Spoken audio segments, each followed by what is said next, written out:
আজ ঈদ মিলাদুন নবীর মাহফিল চলতেছে, আনন্দে উল্লাসে সারা জগৎ ভরেছে। আজ ঈদ মিলাদুন নবীর মাহফিল চলতেছে, আনন্দে উল্লাসে সারা জগৎ ভরেছে। নূরের নবীর নূরি চরণ যেদিন পায়ে ভুবন, দুঃখ মুছিয়া লাভ করিল স্বর্গীয় জীবন। নূরের নবীর নূরি চরণ যেদিন পায়ে ভুবন, দুঃখ মুছিয়া লাভ করিল স্বর্গীয় জীবন। মরা গাছের ডালে ডালে ফুল ফুটেছে, আজ ঈদ মিলাদুন নবীর মাহফিল চলতেছে। আজ ঈদ মিলাদুন নবীর মাহফিল চলতেছে, আনন্দে উল্লাসে সারা জগৎ ভরেছে। আজ ঈদ মিলাদুন নবীর মাহফিল চলতেছে। গাছ বৃক্ষ তরুলতা মানবার দানব, নারায়ের রিসালাত বলে করতেছে উৎসব। উচ্চ আওয়াজে বলুন সুবহানাল্লাহ। জিন ইনসান মানব দানব, জিন ইনসান মানবার দানব, নারায়ের রিসালাত বলে করতেছে উৎসব। সেই উৎসবের দুলে দুলে নূরের বাতাসে আজ ঈদ মিলাদুন নবীর মাহফিল চলতেছে। আজ ঈদ মিলাদুন নবীর মাহফিল চলতেছে, আনন্দে উল্লাসে সারা জগৎ ভরেছে। জোড়ে আনন্দে উল্লাসে সারা জগৎ ভরেছে। আজ ঈদ মিলাদুন নবীর মাহফিল চলতেছে। সাহাবায়ে কেরামগণ কেমন নবীকে ভালোবাসতেন, কতটুকু ভালোবাসতেন, কি পরিমাণে ভালোবাসতেন, কত ভালোবাসতেন। তারা সর্ব অবস্থায় নবীর ভালোবাসায় বিভোর ছিলেন। নবীর ভালোবাসায় তারা সবসময় চিন্তা করতেন কিভাবে নবীকে ভালোবাসা যায়, কেমন করে নবীকে ভালোবাসা যায়। এই জন্যই সাহাবাদের মধ্যে শ্রেষ্ঠ সাহাবা সিদ্দিক আকবর নবীর খেদমতে উপস্থিত ছিলেন। এমন সময় আমার নবী ডাক দেয়া কয়, ও সিদ্দিক আকবর, আমার ওযু করার প্রয়োজন, ওযুর জন্য একটা বদনা পানি নিয়ে আসো। সিদ্দিক আকবর ওযু করানোর জন্য বদনা নিয়ে পানির জন্য চলে গেলেন। নবী আমার জুতা মুবারক খুলে, মোজা মুবারক খুলে এক পাশে রাখলেন। ডাক দিয়া কয়, আবু বকর, বদনাটা দাও ওযু করার জন্য। সিদ্দিক আকবর ডাক দিয়া কয়, ইয়া রাসূলুল্লাহ, ইয়া হাবিবাল্লাহ, নবী গো, আপনি অর্ডার দেন, আপনি পারমিশন দেন, আমি সিদ্দিক আকবর বদনার নল দিয়ে কলকল করে পানি ঢালবো, আপনি ওযু মুবারক বানাবেন। আমার নবী ডাক দিয়া কয়, ও সিদ্দিক আকবর, কেন তুমি বদনার নল দিয়ে পানি ঢালতে চাও আর আমি ওযু মুবারক বানাবো? সিদ্দিক আকবর ডাক দিয়া কয়, নবী গো, ও নবী গো, কাল কিয়ামতের ময়দানে আমার আল্লাহ যেন আমি সিদ্দিক আকবরকে আপনি নবীর গোলাম হিসাবে কবুল করিয়া নেয়। উচ্চ আওয়াজে বলুন সুবহানাল্লাহ। আরো আল্লাহু আকবার। সাহাবাদের মধ্যে সর্বশ্রেষ্ঠ সাহাবা সিদ্দিক আকবর নবীর গোলামি করতে চায়। আজকে অনেক মুসলমান রয়েছে যারা নবীর সমকক্ষ হতে চায়। উচ্চ আওয়াজে বলুন নাউযুবিল্লাহ। আমরা কি সিদ্দিক আকবরের মতো আশিক রাসূল হতে চাই কি চাই না? আল্লাহ সকলের ইজ্জত বাড়িয়ে দেখ। সবাই বলুন আমিন। আরো জোরে বলুন আমিন।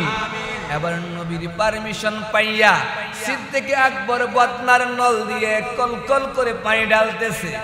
নবী আমার ওযু মুবারক বানাচ্ছেন। এমন সময় ওযু শেষ হয়ে গেল।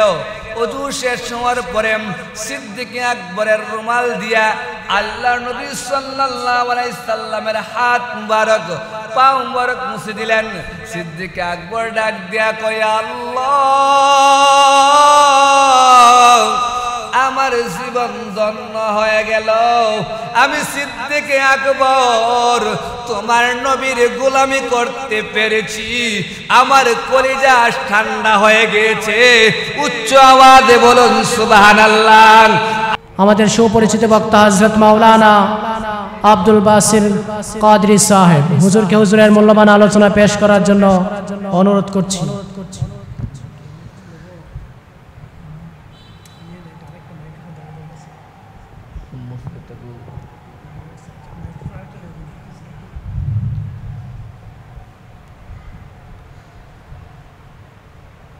الصلاة والسلام عليك يا رسول الله،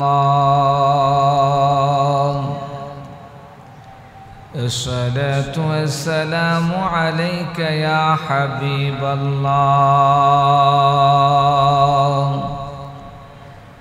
الصلاة والسلام عليك يا شافع المذنبين، الصلاة والسلام عليك يا رحمة للعالمين. الحمد لله رب العالمين، والصلاة والسلام على رسوله محمد وآله وأصحابه أجمعين. أعوذ بالله من الشيطان الرجيم.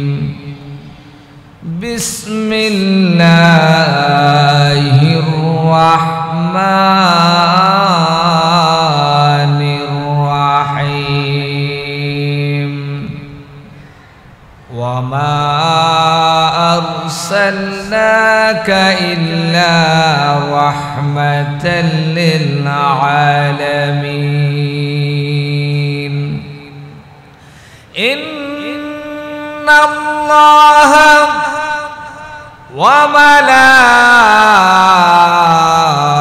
وملائكته يصلون على النبي يا أيها الذين آمنوا صلوا عليه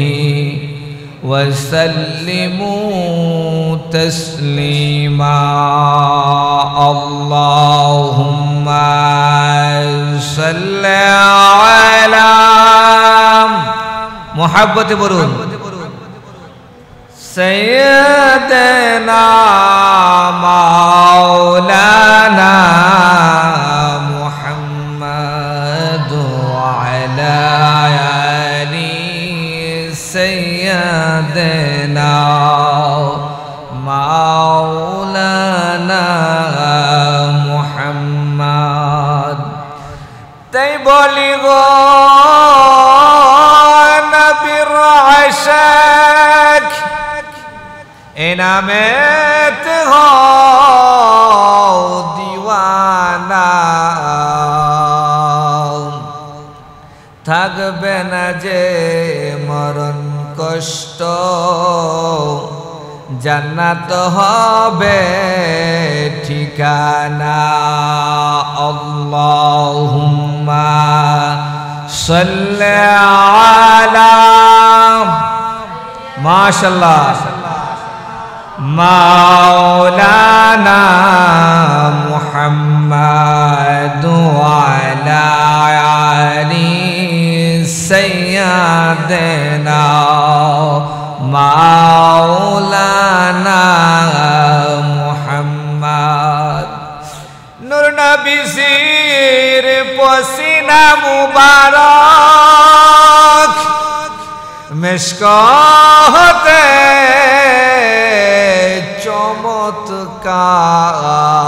চমৎকার, সাহাবীরা আতর রূপে করতেন তাহা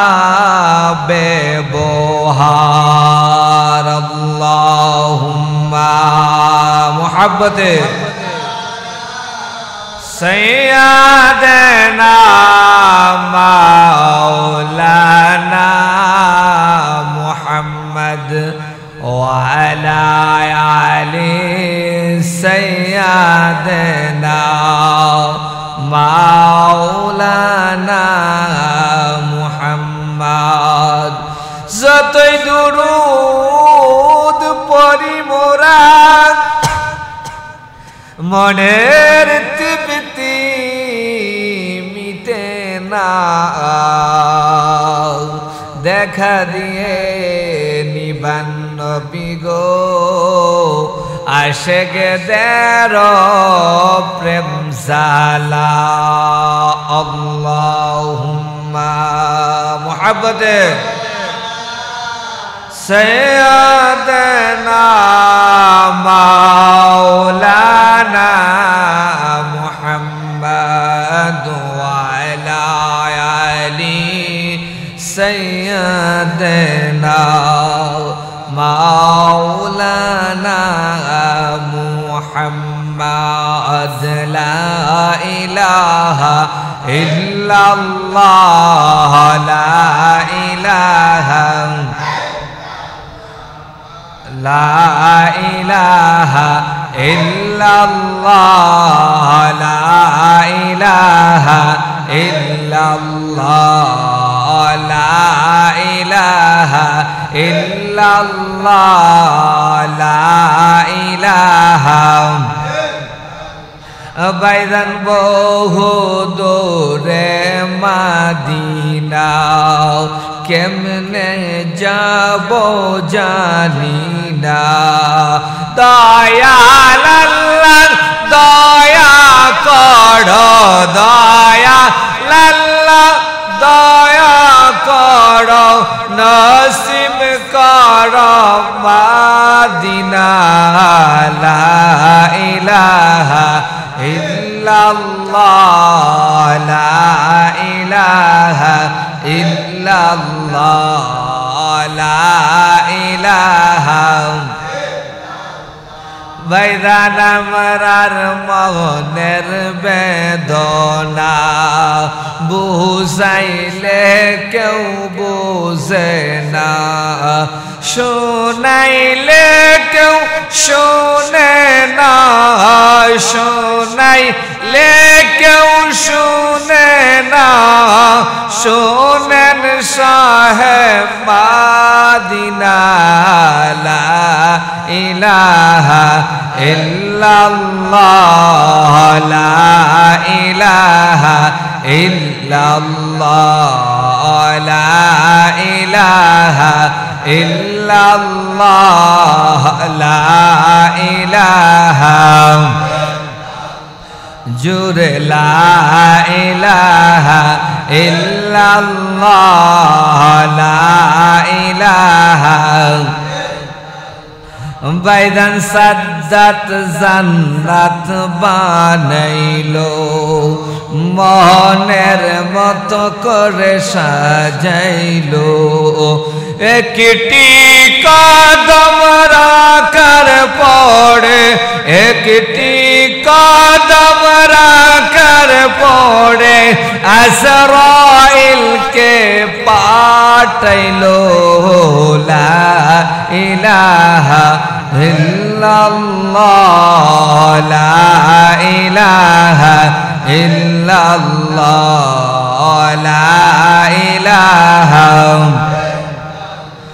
লা ইলাহা ইল্লাল্লাহু মুহাম্মাদুর রাসূলুল্লাহ সাল্লাল্লাহু আলাইহি ওয়াসাল্লাম।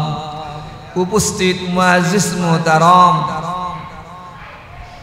উলামায়ে কেরাম, মুরব্বানে আযম ও আমার যুবক ভাইয়েরা, পর্দার অন্তরালের অবলা সরলা আমার মা ও বোনেরা, সকলের প্রতি সালাম, আসসালামু আলাইকুম ওয়া রাহমাতুল্লাহি ওয়া বারাকাতুহু। আল্লাহ পাকের দরবারে লাখ কোটি শুকরিয়া আদায় করে নেই। সে রব্বুল আলামিন আপনাকে আমাকে চাষ্টলের গল্পের মধ্যে, দুনিয়ার গল্পের মধ্যে বসিনে না রেখে আজকে পবিত্র ঈদে মিলাদুন নবীর মাহফিলে, পবিত্র ঈদে মিলাদুন নবীর প্রথম দিনে, দ্বিতীয় রজনীতে এ উত্তর পাঞ্জির পার এই কেন্দ্রীয় জামি মসজিদের মধ্যে আসার বসার তৌফিক এনায়েত করেছেন। তাই সকলের হৃদয়ের সমস্তটুকু আবেগ অনুভূতি উজাড় করে দিয়ে বলি আলহামদুলিল্লাহ। আমরা কার মিলাদুন নবীর মাহফিলে আমরা কার মিলাদুন নবীর মাহফিলে উপস্থিত হলাম, বসলাম? যাকে সৃষ্টি না করলে এত সুন্দর সাজানো গুছানো আসমান জমিন আরশ কুরসি লৌহ কলম কিছুই সৃষ্টি করতেন না। আল্লাহ পাকের হাবিব, প্যারা হাবিব সাল্লাল্লাহু আলাইহি সাল্লামকে প্রেরণ করার কারণে আল্লাহ পাক রব্বুল আলামিন এত সুন্দর কিছু সাজিয়েছেন। আর সাজানোর উপরে আমার নবীকে পাঠিয়েছেন আমাদের জন্য নেয়ামত স্বরূপ। উচ্চাবাদী বলি সুবহানাল্লাহ। অন্যান্য নবীগণ এই নবীর উম্মত হওয়ার জন্য আল্লাহর কাছে ফরিয়াদ করেছেন। নবীরা ফরিয়াদ করেছেন কিসের জন্য? আমার নবীর উম্মত হওয়ার জন্য। আর আমরা আমাদের তকদির ভালো, নসিব ভালো, আল্লাহ পাক রব্বুল আলামিন আমাদেরকে বিনা দরখাস্তে, বিনা ফরিয়াদে আমাদেরকে আখির নবী, নূর নবী সাল্লাল্লাহু আলাইহি সাল্লামের উম্মত করে প্রেরণ করেছেন। সকলে বলি আলহামদুলিল্লাহ। আরো জোরে বলে আলহামদুলিল্লাহ। আমি কুরআনুল কারীম ফুরকানুল হামিদ থেকে একটা আয়াতে কারিমা তেলাওয়াত করেছি। বিসমিল্লাহির রহমানির রহিম। ওয়া মা আরসালনাকা ইল্লা রাহমাতাল লিল আলামিন। আমার আল্লাহ বলেন, এ জগৎবাসীরা, আমি আমার হাবিবকে প্রেরণ করেছি, যেমন তেমন করে প্রেরণ করি নাই, তামাম জগৎ সমূহের রহমত করে প্রেরণ করেছি। উচ্চাবাদী বলি মারহাবা। আরো জোরে আল্লাহু আকবার। এখানে ওমা আরসালনাকা ইল্লা রাহমাতাল লিল আলামিন ব্যবহার করা হয়েছে। আলামিন হচ্ছে বহু বচন, এর এক বচন হচ্ছে আলম। আলামিন হচ্ছে বহু বচন, এক বচন হচ্ছে আলম। আলম মানে এক বচন, যেহেতু এখন বহু বচন ব্যবহার করা হয়েছে, এই জন্য আমরা যে আলমের মধ্যে বসবাস করি, এই আলম শুধু আলম নয়, এই আলম ছাড়াও আরো জগৎ রয়েছে, আরো দুনিয়া রয়েছে। উচ্চাবাদী বলি সুবহানাল্লাহ। আরো জোরে আল্লাহু আকবার। তাহলে আমার নবীকে কুল কায়নাতের রহমত করে প্রেরণ করেছেন। শুধু এই জগতের রহমত নয়, আল্লাহর আরো যত জগৎ রয়েছে সমস্ত জগতের জন্য রহমত করে প্রেরণ করেছেন। এই জন্য বললেন রহমাতাল লিল আলামিন। জাবের কয়া রাসূলুল্লাহ ইয়া হাবিবাল্লাহ, নবী গো, এই যেন পূর্ব দিক দিয়া সূর্য উঠে, সেই পূর্বের পূর্ব আছে নিগ নবী, পশ্চিম দিক দিয়া সূর্য অস্তমিত যায়, সেই পশ্চিমের পশ্চিম আছে নিগ নবী। আমার নবী ডাক দিয়া কয় যাবে রো, এই যেন পূর্ব দিক দিয়া সূর্য উঠে, সেই পূর্বের পূর্ব আছে, এই পশ্চিম দিক দিয়া সূর্য অস্তমিত যায়, সেই পশ্চিমের পশ্চিম আছে ও যাবের। জাবের কয়া রাসূলুল্লাহ ইয়া হাবিবাল্লাহ, বুঝতে পারলাম এই পূর্বের পূর্ব আছে, পশ্চিমের পশ্চিম আছে। আমি জাবের জানতে চাই গো নবী, এই দুনিয়ার মধ্যে সূর্য প্রদক্ষিণ করতে ভ্রমণ করতে কোন মাসে 12 ঘন্টা কোন মাসে 13 ঘন্টা কম বেশি সময় লাগে। এই যে পূর্বের পূর্ব আছে পশ্চিমের পশ্চিম আছে, ওই জগৎগুলার মধ্যে সূর্য প্রদক্ষিণ করতে কতদিন সময় লাগে? আমার নবী ডাক দিয়া কয় যাবেরো ওই জগৎগুলা এত বড় দুনিয়া, এত বড় জগৎ, যেই জগতের মধ্যে সূর্য প্রদক্ষিণ করতে ভ্রমণ করতে 40 দিন সময় লাগে। উচ্চ আওয়াজে বলুন সুবহানাল্লাহ, আরো আল্লাহু আকবার। জাবের কয় ইয়া রাসূলুল্লাহ হাবিবাল্লাহ নবী গো, বুঝতে পারলাম ওই জগৎ এত বড় জগৎ, যেই জগতের মধ্যে সূর্য প্রদক্ষিণ করতে ভ্রমণ করতে 40 দিন সময় লাগে। নবী গো আমি জাবের জানতে চাই, আমি জাবের শুনতে চাই গো নবী, এই দুনিয়ার মধ্যে মানুষ বসবাস করে, ওই জগতের মধ্যে মানুষ আসেনি? আমার নবী কয় নাই। এই দুনিয়ার মধ্যে গাছ বৃক্ষ তরুলতা আছে, ওই জগতের মধ্যে আসেনি? আমার নবী কয় নাই। এই জগতের মধ্যে জিন দেও দানব আছে, ওই জগতে আসেনি? আমার নবী কয় নাই। এবার আমার নবী ডাক দিয়া কয়ে যাবে রো এই জগতের মাটির নিচে গর্ত আছে, সেই গর্তের মধ্যে পিপিলিকা বসবাস করে। ওই জগতের মধ্যে দেও দানব জিন ইনসান তো দূরের কথা, এই গর্তের ভিতরে যে পিপিলিকা থাকে সেই পিপিলিকা পর্যন্ত নাই। উচ্চ আওয়াজে বলুন সুবহানাল্লাহ, আরো জোরে আল্লাহু আকবার। জাবের কয় ইয়া রাসূলুল্লাহ আল্লাহ বুঝতে পারলাম ওই জগৎটা বিশাল জগৎ, ওই জগতের মধ্যে মানুষ জিন ইনসান দেও দানব পশু পাখি কোনো কিছু নাই। আমি জানতে চাই, আমি শুনতে চাই গো নবী, এই জগতের রব তো আমার আল্লাহ, ওই জগতের রবকে জাবের আমার নবী কই যাবেরো তুমি কি কোরআন পড়ো নাই? সূরা ফাতিহা কি পড়ো নাই? সূরা ফাতিহার মধ্যে বলা হয়েছে আলহামদুলিল্লাহি রাব্বিল আলামিন। যতগুলা জগৎ রয়েছে সমস্ত জগতের রব হচ্ছেন আমার আল্লাহ। এবার জাবের কয় ইয়া রাসূলুল্লাহ ইয়া হাবিবাল্লাহ নবী গো, বুঝতে পারলাম ওই জগৎগুলার রব আমার আল্লাহ। এই জগতের রহমত তো রয়েছে, ওই জগতের রহমতকে আমার নবী ডাকে দিয়া কয়ে যাবে রো ওই জগতের রহমত হচ্ছে কোরআনে যে আমার আল্লাহ বলেছেন ওয়া মা আরসালনাকা ইল্লা রাহমাতাল লিল আলামিন। আমার আল্লাহ যতগুলা জগতের রব ঠিক ততগুলা জগতের রহমত হচ্ছেন তোমার নবী কামলিওয়ালা তাজদারে মদিনা। উচ্চ আওয়াজে বলুন আল্লাহু আকবার। তাহলে আমার আল্লাহ যতগুলা জগতের রব ঠিক ততগুলা জগতের রহমত হচ্ছেন আমার নবীর মিলাদুন নবীর মাহফিল। এতে আমরা খুশি না বেজার?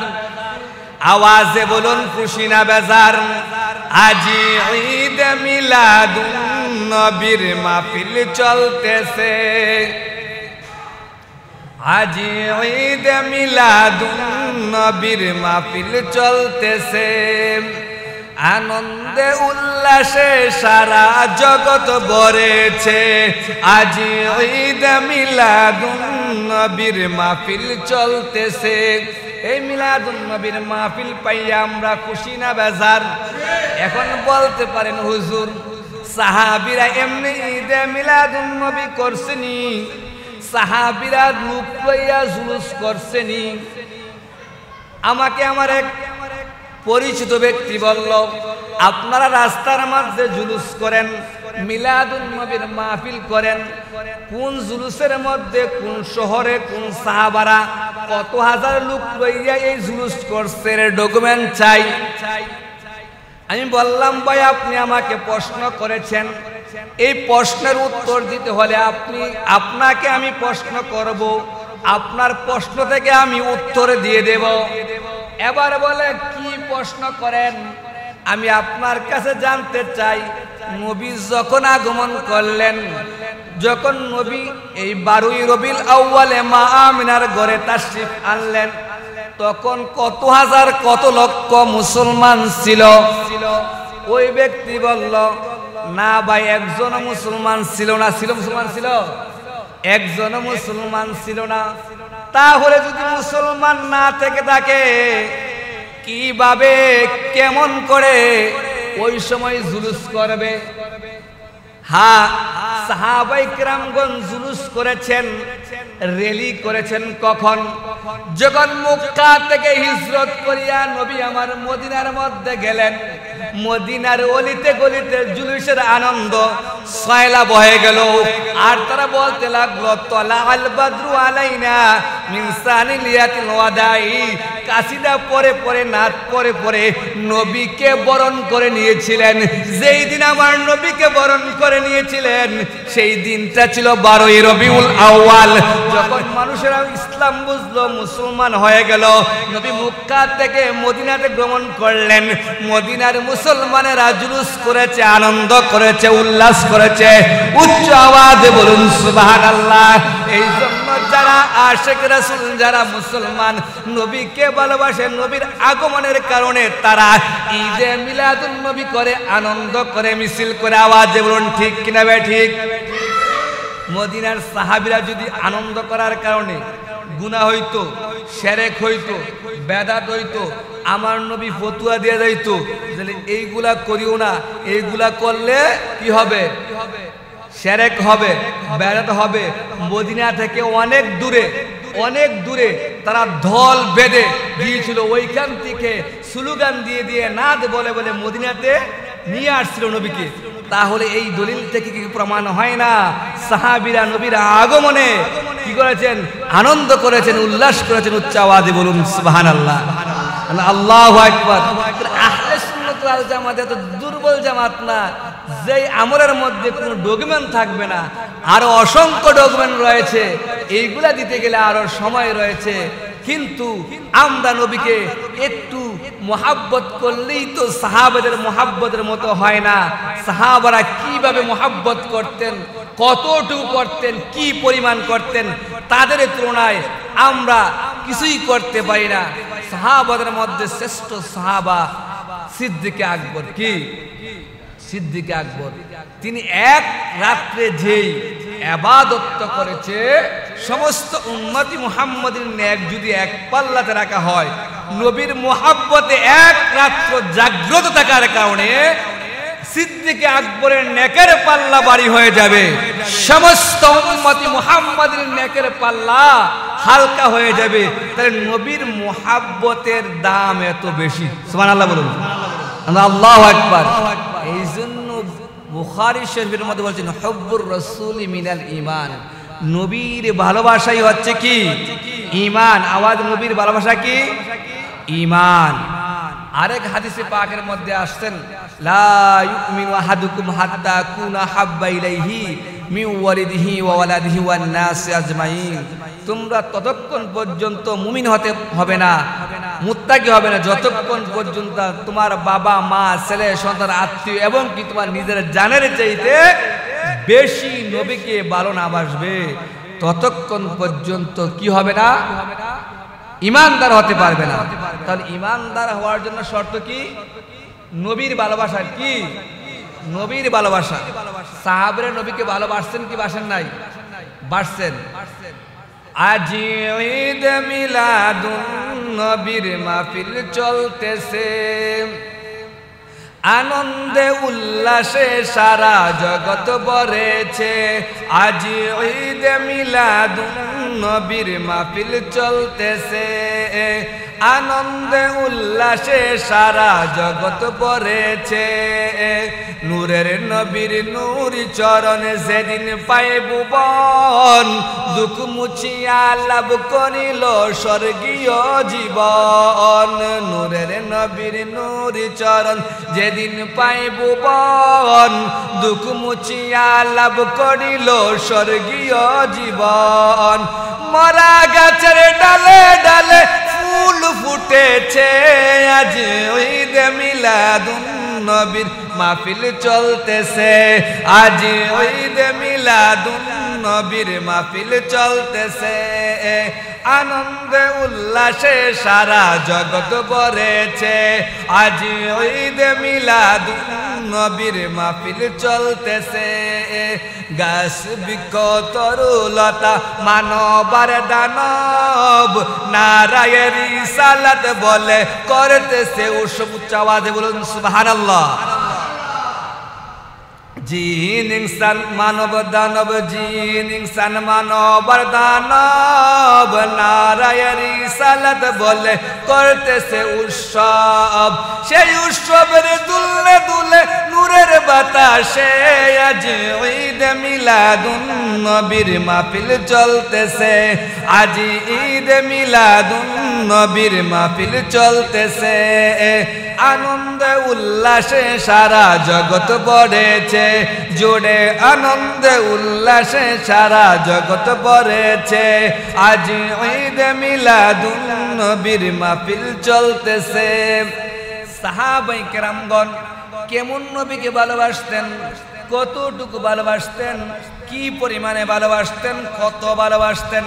তারা সর্ব অবস্থায় নবীর ভালোবাসায় বিভোর ছিলেন। নবীর ভালোবাসায় তারা সবসময় চিন্তা করতেন কিভাবে নবীকে ভালোবাসা যায়, কেমন করে নবীকে ভালোবাসা যায়। এই জন্যই সাহাবাদের মধ্যে শ্রেষ্ঠ সাহাবা সিদ্দিক আকবর নবীর খেদমতে উপস্থিত ছিলেন। এমন সময় আমার নবী ডাক দেয়া কয়, ও সিদ্দিক আকবর, আমার ওযু করার প্রয়োজন, ওযুর জন্য একটা বদনা পানি নিয়ে আসো। সিদ্দিক আকবর ওযু করানোর জন্য বদনা নিয়ে পানির জন্য চলে গেলেন। নবী আমার জুতা মুবারক খুলে, মোজা মুবারক খুলে এক পাশে রাখলেন। ডাক দিয়া কয়, আবু বকর, বদনাটা দাও ওযু করার জন্য। সিদ্দিক আকবর ডাক দিয়া কয়, ইয়া রাসূলুল্লাহ, ইয়া হাবিবাল্লাহ, নবী গো, আপনি অর্ডার দেন, আপনি পারমিশন দেন, আমি সিদ্দিক আকবর বদনার নল দিয়ে কলকল করে পানি ঢালবো, আপনি ওযু মুবারক বানাবেন। আমার নবী ডাক দিয়া কয়, ও সিদ্দিক আকবর, কেন তুমি বদনার নল দিয়ে পানি ঢালতে চাও আর আমি ওযু মুবারক বানাবো? সিদ্দিক আকবর ডাক দিয়া কয়, নবী গো, ও নবী গো, কাল কিয়ামতের ময়দানে আমার আল্লাহ যেন আমি সিদ্দিক আকবরকে আপনি নবীর গোলাম হিসাবে কবুল করিয়া নেয়। উচ্চ আওয়াজে বলুন সুবহানাল্লাহ। আরো আল্লাহু আকবার। সাহাবাদের মধ্যে সর্বশ্রেষ্ঠ সাহাবা সিদ্দিক আকবর নবীর গোলামি করতে চায়। আজকে অনেক মুসলমান রয়েছে যারা নবীর সমকক্ষ হতে চায়। উচ্চ আওয়াজে বলুন নাউযুবিল্লাহ। আমরা কি সিদ্দিক আকবরের মতো আশিক রাসূল হতে চাই কি চাই না? আল্লাহ সকলের ইজ্জত বাড়িয়ে দেখ। সবাই বলুন আমিন। আরো জোরে বলুন আমিন। এবার নবীর পারমিশন পাইয়া সিদ্দিক আকবর বদনার নল দিয়ে কলকল করে পানি ঢালতেছে। নবী আমার ওযু মুবারক বানাচ্ছেন। এমন সময় ওযু শেষ হয়ে গেল। ওযু শেষ হওয়ার পরে সিদ্দিক আকবরের রুমাল দিয়া আল্লাহর নবী সাল্লাল্লাহু আলাইহি সাল্লামের হাত মুবারক, পা মুবারক মুছে দিলেন। সিদ্দিক আকবর ডাক দিয়া কয়, আল্লাহ, আমার জীবন ধন্য হয়ে গেল। আমি সিদ্দিক আকবর তোমার নবীর গোলামি করতে পেরেছি। আমার কলিজা ঠান্ডা হয়ে গেছে। উচ্চ আওয়াজে বলুন সুবহানাল্লাহ। আরো জোরে আল্লাহু আকবার। এবার আমার নবী ডাকে দিয়া কয় ও সিদ্দিক আকবর এদিকে আসো, তুমি ওযু বানানোর আগে, আমি যে ওযু করব তুমি পানি আনার আগে আমার জুতা মুবারক মৌজা মুবারক এই তোমার সামনাসামনি বরাবর রেখেছিলাম। এখন আমার জুতা আছে কিন্তু দুইটা মৌজার মধ্যে একটা মৌজা মুবারক নাই। একটা মৌজা মুবারক কোথায় চলে গেল? সিদ্দিক আকবর ডাক দিয়া কই ইয়া রাসূলুল্লাহ, ইয়া হাবিবাল্লাহ, নবী গো আমি বলতে পারবো না গো নবী। আমার নবী ডাকে দিয়া কই ও সিদ্দিক আকবর, মৌজা তো তোমার বরাবর ছিল, কেন তুমি বলতে পারবে না? সিদ্দিক আকবর ডাকে দিয়া কই নবী গো এই জন্য আমি বলতে পারবো না গো নবী। যখন আপনি ওযু মুবারক বানাচ্ছিলেন আমি বদনার নল দিয়ে কলকল করে পানি ঢালতেছিলাম, আমার নজর ছিল, আমার ধ্যান ছিল আপনার হাত মুবারকের দিকে, আমার বদনার নলের দিকে।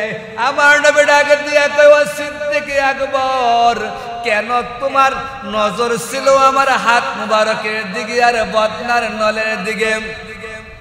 এবার সিদ্দিক আকবর ডাক দিয়া কই নবী গো এই জন্যই ছিল গো নবী, আমি আপনার গোলামি করতে যাইয়া বাইসাস কোনো বেয়াদবি হয়ে যায় কিনা। যদি বেয়াদবি হয়ে যায় কাল কিয়ামতের ময়দানে আমার আল্লাহ যদি প্রশ্ন করে বসে ও সিদ্দিক আকবর তুমি আমার নবীর গোলামি করতে যাইয়া আমার বন্ধুর গোলামি করতে যাইয়া তুমি বেয়াদবি করেছ, এই জন্য এই দেনে এই মগ্নে শুধু বদনার নলের দিকে আপনার হাত মুবারকের দিকে ছিল। উচ্চ আওয়াজে বলুন সুবহানাল্লাহ। সাহাবীরা নবীর সামনে যাইয়া এই দেনে খেলে এত মায়া মোহাব্বতে উপস্থিত হইতেন।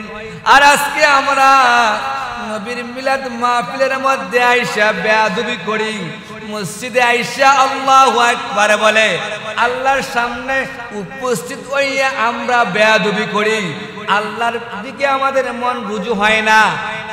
যেখানে কোরআন তেলাওয়াত হয় সেখানে আমাদের ধ্যান খেয়াল নাই, যেখানে দ্বীনি কথা হয় সেখানে আমাদের ধ্যান খেয়াল নাই। কিন্তু দিনের পরে দিন মাসের পরে মাস যায় চাষতলের মধ্যে গল্প গুজবে চলে যায়, যেই গল্প গুজবে আমাকে নামাজ থেকে বিরত করে রেখে দেয়, যেই গল্প গুজবে আমাকে দিন থেকে দূরে সরিয়ে দেয়, এইটা কি ভালো লক্ষণ না খারাপ লক্ষণ? আওয়াজে বলুন ভালো লক্ষণ না খারাপ লক্ষণ? দুনিয়াতে মানুষ সঙ্গে চলাফেরা দরকার আছে কিন্তু পরকালকে বাদ দিয়া না, কিনা? পরকালকে বাদ দিয়া না। মসজিদে আজান হয়েছে, গল্প হোক যাই হোক কর্ম হোক আমাকে মসজিদে আসতে হবে, আল্লাহর হুকুম ফরজ ইবাদত অবশ্যই করতে হবে। আওয়াজে বলুন ঠিক না বেঠিক? তাহলে আমরা কোথায় চলছি, কোন জায়গায় যাচ্ছি? আপনার ঘন্টার পর ঘন্টা চাষতলে বসে খবরের নিউজ শুনতে পারেন, এই পাড়ার ওই পাড়ার গল্প গুজব বদনাম বলতে পারেন, কিন্তু নামাজের সময় হলে দ্বীনের কাজের সময় হলে দ্বীনে নসিহতের মধ্যে বসতে মন চায় না, নামাজ পড়তে মন চায় না, কোরআন তেলাওয়াত করতে মন চায় না। ঠিকই যখন ডায়াবেটিসে ধরা যায় ভোরবেলা ওঠেন উইটা জকিং করেন স্বাস্থ্য সুরক্ষার জন্য, কিন্তু আল্লাহর হুকুম পালন করার জন্য আপনি কখনো ভোর রাতে ওঠেন না। উঠি? তাহলে আপনাকে ডাক্তারের সাজেশন আপনি মানেন, ডাক্তারের হুকুম মানেন, আল্লাহর হুকুম মাইনা যদি দুনিয়াতে চলতেন আপনাকে রোগে আক্রান্ত করতো না। আল্লাহর হুকুম মাইনা যদি সমস্ত কর্ম করতেন তাহলে নবীর সুন্নত তরিকা করতেন, আপনার ডায়াবেটিস হতো না, আপনার অন্য অন্য রোগ হতো না, এটা গ্যারান্টি। ডায়াবেটিসের ডাক্তার আপনাকে খাবার দেয় কত? 3 কাপ 2 কাপ। তো রসুলের হাদিস করলে আপনি যদি 3 প্লেট ভাত খাইতে পারেন, মনে করেন রসুলের হাদিস হচ্ছে আপনার পেটকে 3 ভাগে ভাগ করা। পেটকে কয় ভাগে? 3 ভাগে ভাগ করা। 1 ভাগ খানা খাইবেন, 1 ভাগ পানি, আরেক ভাগ খালি। এটা রসুলের সুন্নত। আবার অন্য নাকি এর চাইতে কমও আছে, কিন্তু যেটা আমরা ডালাও আমল করি তিন ভাগ করা, করার পর এক ভাগ খাদ্য, এক ভাগ কি খাদ্য, আরেক ভাগ পানি, আরেক ভাগ খালি। তাহলে ডাক্তারের 3 কাপ খাবার ভাত নিয়ে প্লেট ডাইলে দেখেন কয় প্লেট হবে? 1 প্লেট হবে সর্বোচ্চ, 1 প্লেট হবে, 1 প্লেট হইব হইতো না। কিন্তু আমরা তো খাওয়ানোর সময় রাসূলের সুন্নত তরিকা অনুসরণ না কইরা 3 প্লেট একবারে মাইরা দিই। পেটে আর কি নাই? খালি নাই। কোনো মতো সাথে খাইয়া খাড়ের মধ্যে যাইয়া চিত্তে হইয়া দেই, হইতে পারলে যায় আসর মাগরিব এসা যায় এক হতায়, সব চলে যায়। কি চলে যায়? আসর মাগরিব এসা সব চলে যায়। দুপুরে খাবার খাওয়ার পরে একটু ঘুমানো কি সুন্নত, কিন্তু এমন সুন্নত আদায় করি যেখানে আসর মাগরিব এসাও চলে যায়, অনেক কি চলে যায়? এসাও চলে যায়। তো এরকম খাবার খাইলে তো আমাদের রোগ হবে, কিন্তু সুন্নত তরিকা খাইলে জীবনে আপনাকে ডায়াবেটিস আক্রমণ করতে পারবে না, এটা গ্যারান্টি। সুন্নত তরিকা খাবার খাইবেন, সুন্নত তরিকা সমস্ত কিছু কর্ম করবেন, সমস্ত কর্ম করলে আপনার মধ্যে বরকত আসবে। আপনার শরীরের মধ্যে আল্লাহর নবীর সুন্নতের বরকতে আপনার শরীরে কি আসবে না? রোগ বালা বালা মুসিবত আপনার উপরে আসবে না, রহমত আসবে। তো আমি বলতেছিলাম, আমার নবীকে সিদ্দিকে আকবর, তুমি আমাকে এত মায়া করো, এত মুহাব্বত করো, যাও তোমাকে ছেড়ে দিলাম। কিন্তু ওমর তো প্রহরীরত অবস্থায় আছে, ওমরকে তো ছাড়া যাবে না। আমার নবী ডাক দেখো, আল্লাহর বাক ওমর এদিকে আসো। ওমরের তলোয়ারটা খুবের ভিতরে ঢুকাইয়া ডাক দিয়া কবে, আসসালাতু ওয়াসসালামু আলাইকা ইয়া রাসূলুল্লাহ। নবী গো, আমি ওমর আপনার কদমে হাজির, কি জন্য তলব করেছেন একটু আমাকে বলেন গো নবী। আমার নবী ডাকে দিয়া কয়, ওমর, আমি ওযু করার পূর্ব মুহূর্তে আমার জুতা মুবারক, মৌজা মুবারক এখানে রাখলাম, কিন্তু জুতাও আছে, একটা মৌজা আছে, অপর মৌজাটা নাই, সেই মৌজাটা কোথায়? ওমর কয়, ইয়া রাসূলুল্লাহ, ইয়া হাবিবাল্লাহ, নবী গো, আমি তো কোনো দুশ্মনকে আশেপাশে দেখি নাই, দেখলে মনে হয় করতাম সে নিয়ে গিয়েছে। এরকম কারবার তো শয়তানও আমার সামনে এসে করবে না গো নবী। এবার আমার নবীকে বলে, ইয়া রাসূলুল্লাহ, দেখি বিচরণ করে দেখি কোথায় মৌজা পাওয়া যায়। ওমর এবার বিচরণ করতেছেন, বিচরণ করতে করতে হঠাৎ করে ওমরের নজর চলে গেল আকাশের দিকে। আওয়াজে বলুন কোথায়? আকাশের দিকে। ওমর তাকিয়ে দেখে আকাশের অনেক অনেক উপরে একটা চিল পাখি দেখা যায়। সেই চিল পাখির মুখের মধ্যে আল্লাহ নবী সাল্লাল্লাহু আলাইহি সাল্লামের মৌজা দেখা যায়। উচ্চ আওয়াজে বলুন সুবহানাল্লাহ, আরো আল্লাহু আকবার। এবার ওমর কয়, ইয়া রাসূলুল্লাহ, ইয়া হাবিবাল্লাহ, নবী গো, আপনার মৌজার সন্ধান পাওয়া গেছে গো নবী। আমার নবী গো, ওমর কোথায়? ওমর কয়, ইয়া রাসূলুল্লাহ, ওই আকাশের অনেক অনেক উপরে যে ওই চিল পাখি দেখা যায়, সেই চিল পাখির মুখের মধ্যে আপনি নবীর মৌজা মুবারক দেখা যায়। এবার ওমর কয়, ইচ্ছা জাগে আমাদের যেতে মদিনায়, ইচ্ছা জাগে চুমু খেতে সোনালি পর্দায়। আল্লাহ আল্লাহ আল্লাহ আল্লাহ আল্লাহ আল্লাহ আল্লাহ আল্লাহ আল্লাহ আল্লাহ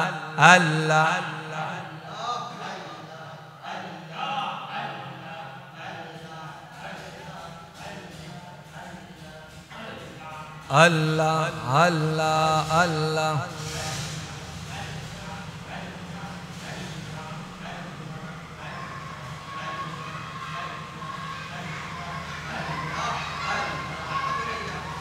আল্লাহ আল্লাহ আল্লাহ আল্লাহ আল্লাহ, লা ইলাহা ইল্লাল্লাহু মুহাম্মাদুর রাসূলুল্লাহ সাল্লাল্লাহু আলাইহি ওয়াসাল্লাম।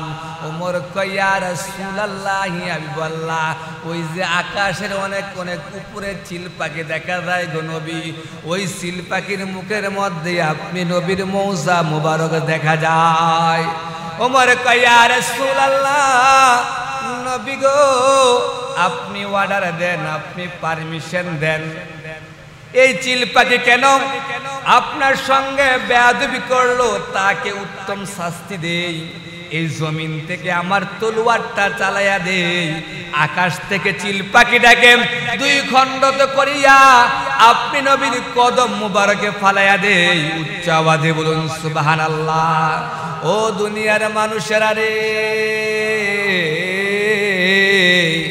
উমর হচ্ছে জমিনে চিল পাখি আকাশে, তাদের ইমানের কত পাওয়ার, কত ইমানের বলিয়ানে বলিয়ান। উমর জমিনে চিল পাখি আকাশে, জমিন থেকে তলোয়ার ছেড়ে দিবে, আকাশ থেকে চিল পাখিটাকে দুই খণ্ডত করিয়া আল্লাহর নবী সাল্লাল্লাহু আলাইহি সাল্লামের কদমে এনে দিবে। উচ্চ আওয়াজে বলুন সুবহানাল্লাহ। আমার নবী ডাক দিয়া কয় আল্লাহর বাগু উমর, থামো থামো, চিল পাখিটাকে আমি তলব করে দেখি সে কি জন্য বেয়াদবি করলো, কেন বেয়াদবি করলো, তাকে একটা প্রশ্ন করে দেখি। আল্লাহর নবী সাল্লাল্লাহু আলাইহি সাল্লামের ডাকে চিল পাখি সাড়া দেবে কি দেবে না? আওয়াজে বলুন দেবে কি দেবে না? আল্লাহর নবী সাল্লাল্লাহু আলাইহি সাল্লাম যখন চিল পাখিকে ডাক দিলেন, ডাক দেওয়ার সাথে সাথে চিল পাখি আল্লাহর নবী সাল্লাল্লাহু আলাইহি সাল্লামের কদম মুবারকে এসে বলে আসসালাতু ওয়াসসালামু আলাইকা ইয়া রাসূলুল্লাহ। নবী গো আমি আপনার কদমে হাজির গো নবী। আমার নবী ডাকে দিয়া কয় ও চিল পাখি, তুমি আমার সঙ্গে কেন বেয়াদবি করলা? এবার চিল পাখি কয় ইয়া রাসূলুল্লাহ হাবিবাল্লাহ, নবী গো আপনার সঙ্গে তো কোনো বেয়াদবি করি নাই। আমার নবী কয় চিল পাখি তুমি যে আমার মৌজা আকাশে নিয়ে গেলা কারণটা কি? চিল পাখি কয় ইয়া রাসূলুল্লাহ হাবিবাল্লাহ, নবী গো আমি যখন আকাশে দিয়ে উড়ে উড়ে যাচ্ছিলাম, এমন সময় জমিন থেকে একটা নূরানি ফোকাস আল্লাহর আরশ আজিমের দিকে পৌঁছেছিল।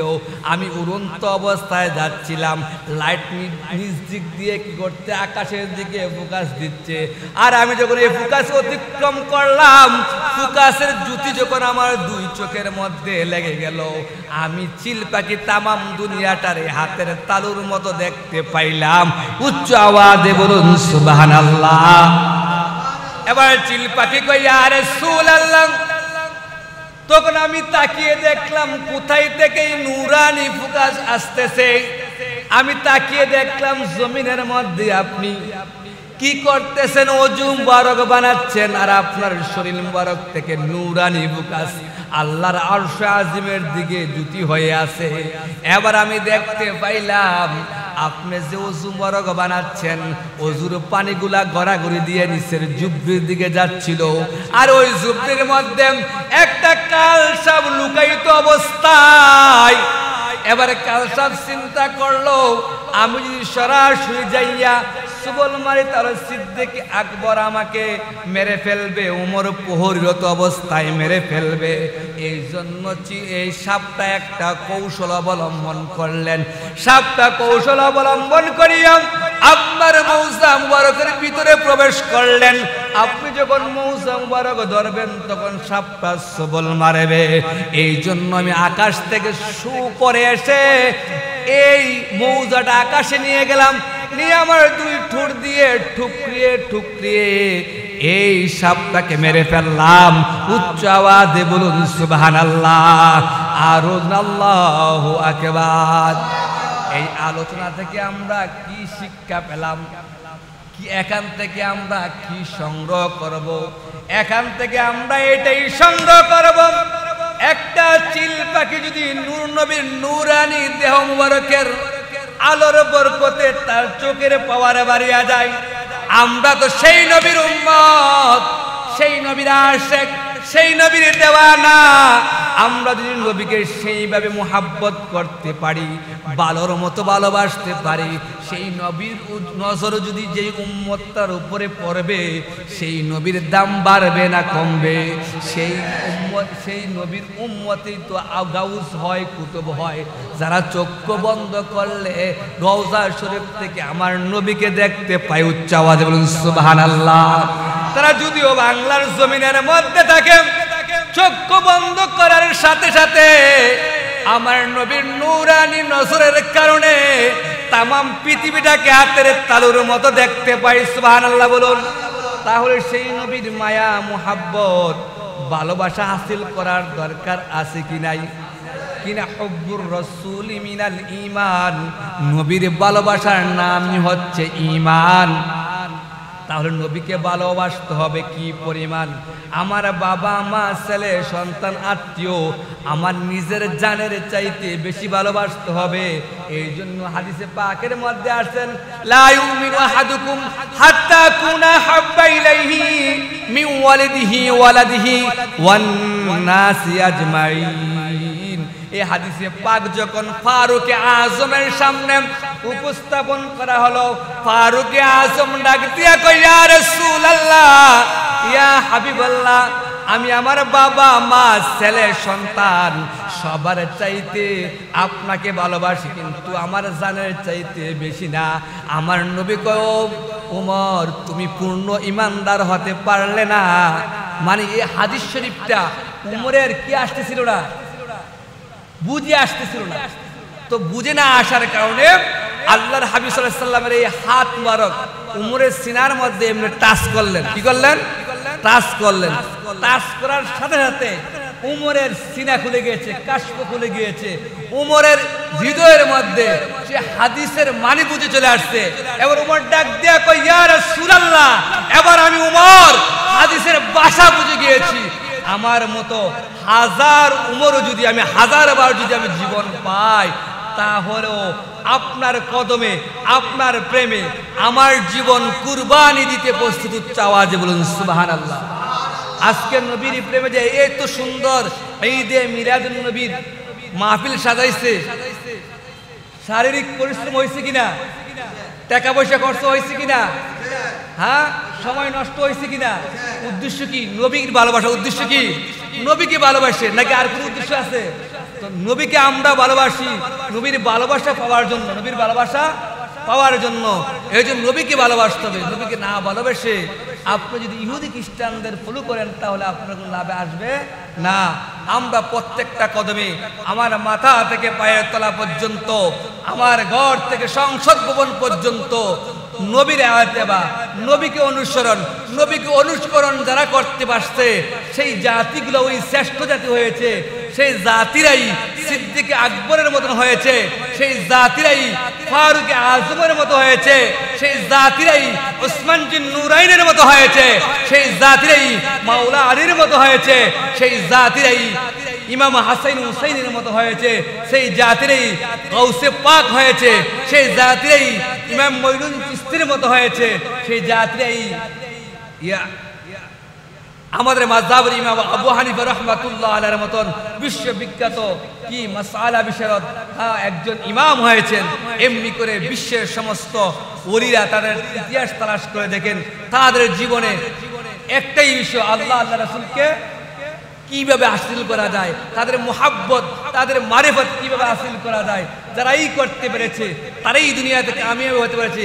আমরা যদি আমাদের প্রত্যেকটা কদম রাসূলের সুন্নাত তরিকা অনুযায়ী দেই, তাহলে অবশ্যই আমরা দামি হব, অবশ্যই আমরা পরকালে নাজাত পাবো। আমাদের নবীর সঠিক উম্মত হব, মুহাব্বতের উম্মত হব।